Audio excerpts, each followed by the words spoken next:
Suncoast Urban Reforesters, a Rotary partnership. Welcome to a high-performance microforest. This forest was planted in November of last year by the Sarasota Bay Rotary Club, along with our partners Florida Veterans for Common Sense and Solutions to Avoid Red Tide. We three call ourselves SURF, which stands for Suncoast Urban Reforesters, and we believe high-performance microforests just like this are the best measures to protect coastal water quality, offset negative impacts of urban and suburban development, and combat climate change by pulling CO2 from the atmosphere and putting it into the soil. I'll tell you a little bit more about microforests right now, and then we'll share with you our volunteer day, a video about our volunteer day where over 100 people came out to install our fourth microforest just a few weeks ago in a community north of here. We're excited about microforests, a fabulous opportunity to give service beyond self. Let's learn more about microforests.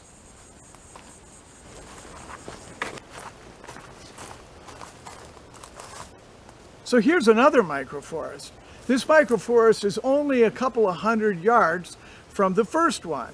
The neighborhood liked it so much they asked us to plant another, so we raised the money to buy the trees, got the volunteers together, and again, it was Sarasota Bay Rotary Club with Solutions to Avoid Red Tide and Florida Veterans for Common Sense, as well as a lot of people at this neighborhood, which is called the Stony Brook Golf and Country Club, that came together to plant this forest. And what I'm calling your attention to right now is how close these species are to each other. Such a dense planting of native species would not ordinarily be such a good idea. But if you can get away with it, you'll have extremely rapid growth, and you'll get the high performance part of high performance microforests. You'll sequester a lot of carbon, you'll divert a lot of stormwater from the bay, and you provide that wildlife habitat and the benefits of shade and cooling that much faster. So next I'm going to tell you what special touch it takes to make a high performance microforest successful. Okay. So we planted the trees and the shrubs of many different species close together. 3 per meter, so close that it creates a lot of shade stress and makes them want to grow fast. But you couldn't necessarily get away with that strategy and get healthy, fast growth if you didn't create a perfect planting bed. And that's what we're proud to show you right here. It was about 8 months ago that we came and we covered this whole area with cardboard. It was grass then. The cardboard suppressed the grass or caused it to die and turn into soil. Then we put in about 6 inches of wood chip mulch, which is delivered free from local tree companies on top of it. And that shades the soil, cools it down, holds in the moisture, and promotes the growth of fungi that's very important to the biological health of the roots of the trees and promotes their rapid growth. So that's the key to microforestry.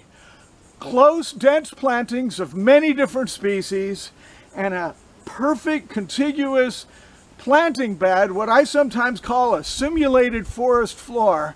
And the next thing you know, you've got a 100-year forest in 10 years and all the ecological benefits that come along with that. Now let me take you to our most recent planting day where more than 100 volunteers came out to install our fourth microforest in a community just north of here. So let's leave the Stony Brook microforest that we planted last November and go to Colony Cove, where on June 13th we have over 100 volunteers waiting, a perfectly prepared planting bed of a little bit over an acre, and 4,000 plants to put in the ground. The first stop is the Rotary check-in table. Here we find the incoming president, Brian Maddox, as well as Jana Lee Heineman, the outgoing president. And club members Stacy, Janet Lee, Al, and Penny, as well as our district environmental chair, Tim Rummage. And our two project leaders, Zach Zilgian, a Rotary intern, and yours truly, Charles Reith, the project manager. Here I am with District Environmental Chair Tim on my right, and on my left, Guy Laputarel, an engineer who does all our irrigation systems. Let's look at a few more of Holly's photos of members Penny, Al, and Stacy working as volunteers, as well as Charles doing a media interview. And get ready for a movie about this very successful volunteer day.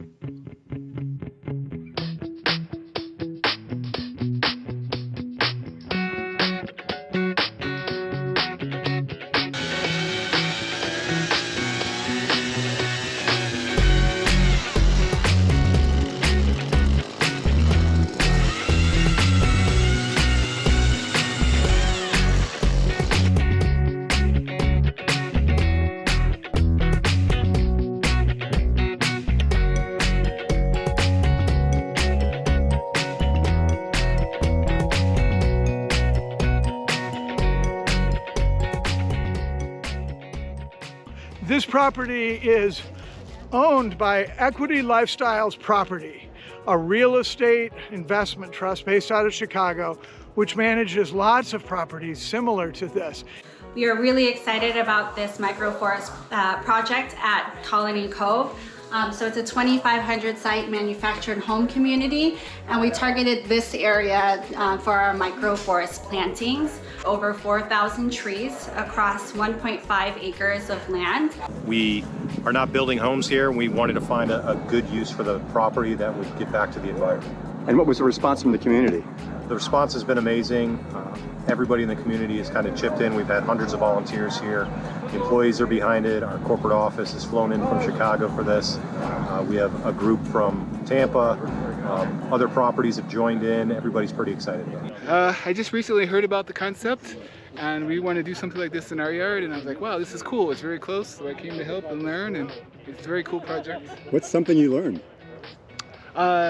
You can cram them in, let them live, see what dies. It's all right. Yeah. It's how nature works, so I think it's great, and I'm glad to see so many people here, which I think is even better. This strategy in particular, called a high performance microforest, is a very concentrated system, a dense, fast growing habitat to provide ecological services such as carbon capture from the atmosphere, water purification before it goes into the bay, and wildlife habitat. There'll be a nice trail in here for kind of meditation. We sometimes call it forest bathing. So it's and of course every volunteer here is learning about the problem and gaining expertise and ownership on the issue of combating climate change. We have a lot of environmentalists in our club, so it's really motivated the club to try to do something, and there are a lot of Rotarians here today planting.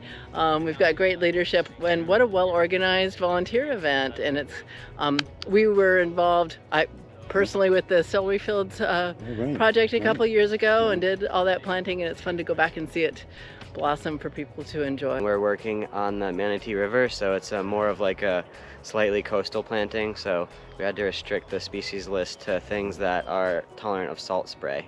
For example? So like we couldn't plant any maples or cypress out here, stuff like that is more our inland plants. Lots of plants. And why did you decide to come out here? I actually work with New College and I'm doing part of the carbon work. Yeah, so it's really exciting. Exciting to see everything go into the ground. What don't people know about this that you could pass along? This is, as it grows, it's going to get stronger and continue to sequester more and more carbon every year. It's just going to get better with time. It's really doing a favor for all of us, working hard. I work at a local school and we are planning our own microforest project for next school year. So I wanted to get in on the ground floor, see a little bit about how it's done. What have you learned?